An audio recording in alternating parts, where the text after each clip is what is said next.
इस वक्त उत्तराखंड के रुद्रपुर में मौजूद हूँ। यहाँ किसान रैली निकल रही है, किसान भारी तादाद में पहुँचे हुए हैं और ये जो रैली है ये शामली से निकली है और उत्तराखंड उत्तर प्रदेश होकर दिल्ली पहुँचेगी। किसानों को जागरूक करने के लिए ये रैली निकाली जा रही है। भारी तादाद में किसान हैं, तकरीबन 200 ट्रैक्टर से किसान यहाँ आसपास के मौजूद हैं और किसान लगातार ये सरकार से अपील कर रहे हैं कि जो 3 कानून है उसको वापस लेना चाहिए। क्या कहेंगे इस रैली से, क्या जो है सरकार को मैसेज देंगे? ये किसान हमारा ये कम से कम 150 दिन से रोड पर बैठा है। ये काले तीनों कानून जो है वापस लें और एमएसपी की हमें गारंटी दें। हमारी हाथ जोड़ के विनती है किसान से, सॉरी सरकार से, कि ये तीनों दिल है जल्द से जल्द वापस करें। सरकार तो कह रही है कि हम वापस नहीं लेंगे। उनको लेने पड़ेंगे सर, बिल्कुल लेने पड़ेंगे।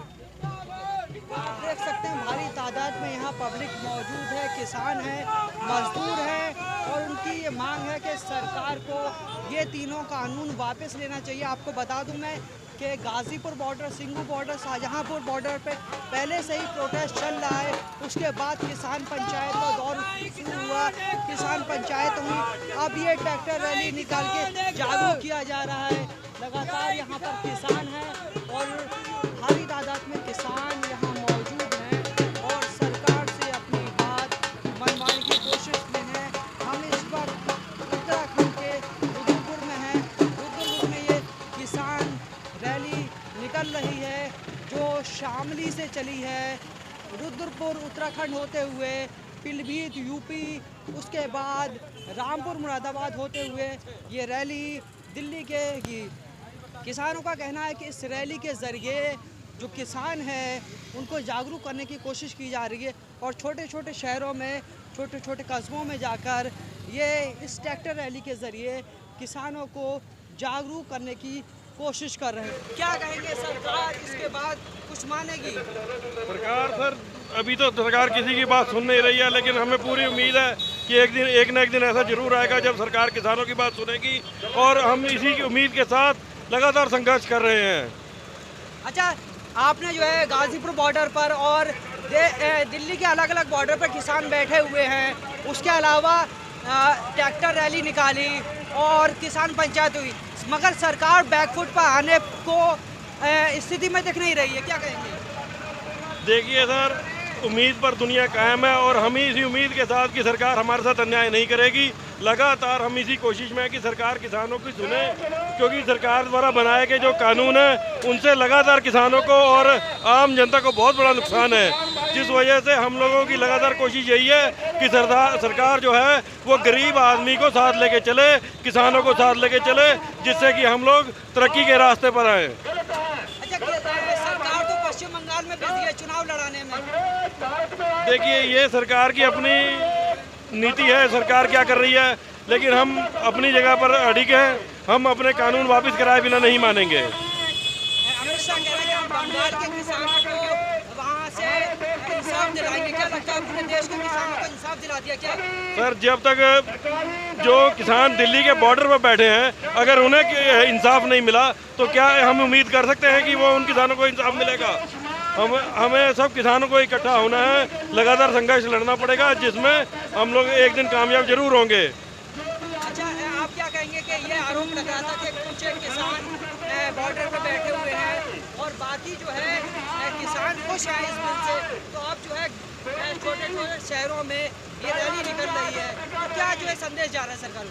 सर, इसमें सर सरकार द्वारा लाए गए कुछ गुर्गे थे जिन्हें उन्होंने सिखा पढ़ाकर वहाँ पर इकट्ठा किया, लेकिन देश का 100% किसान जो है वो इस नीतियों से परेशान है, वो आत्महत्या कर रहा है और हम नहीं चाहते कि हमारे भाइयों की और हत्या हो। हम लोग इसीलिए संघर्ष कर रहे हैं। तो देख सकते हैं ये किसान लगातार जो है ट्रैक्टर मार्च, पंचायत और बॉर्डर पर बैठ के सरकार से अपनी बात मनवाने की पूरी कोशिश में है, मगर सरकार अभी पूरी तरीके से बंगाल पे फोकस कर रही है। सारे बीजेपी के नेता इस बार बंगाल और 5 अलग राज्यों में चुनाव की तैयारियों में, चुनाव में बिजी हैं। पहले भी बताया कि 1 मार्च को महापंचायत हुई थी, उस महापंचायत में 1 लाख से ज़्यादा लोग आए थे। उस महापंचायत ने मुख्यमंत्री का तख्ता पलट दिया, उत्तराखंड के मुख्यमंत्री का।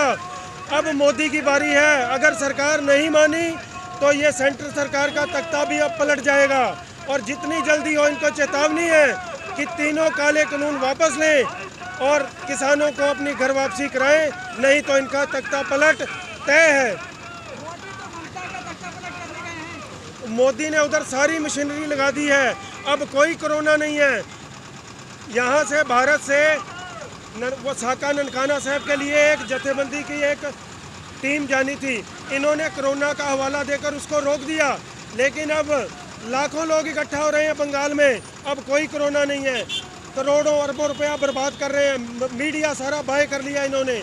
और दलाल मीडिया कोई खबर किसी को नहीं दिखाता है, सारी उल्टी, किसानों की भी खबर उल्टी दिखा रहा है और चुनाव की भी। मीडिया तो आपको खालिस्तानी कह रहा है। वो तो कभी किसी को नक्सलवादी, किसी को खालिस्तानी, किसी को कुछ कहते हैं। वो अंधे हो गए, तलवे चाटने में लगे हुए हैं मोदी के, उनको तो दिख ही नहीं रहा है कुछ। क्या लगता है बंगाल में क्या होने वाला है? बंगाल में ममता की सरकार फिर आएगी, ये जितना मर्जी जोर लगा लें। हाँ, एक बात है कि ईवीएम इनके हाथ में है, ये ईवीएम से सरकार बना सकते हैं अपनी।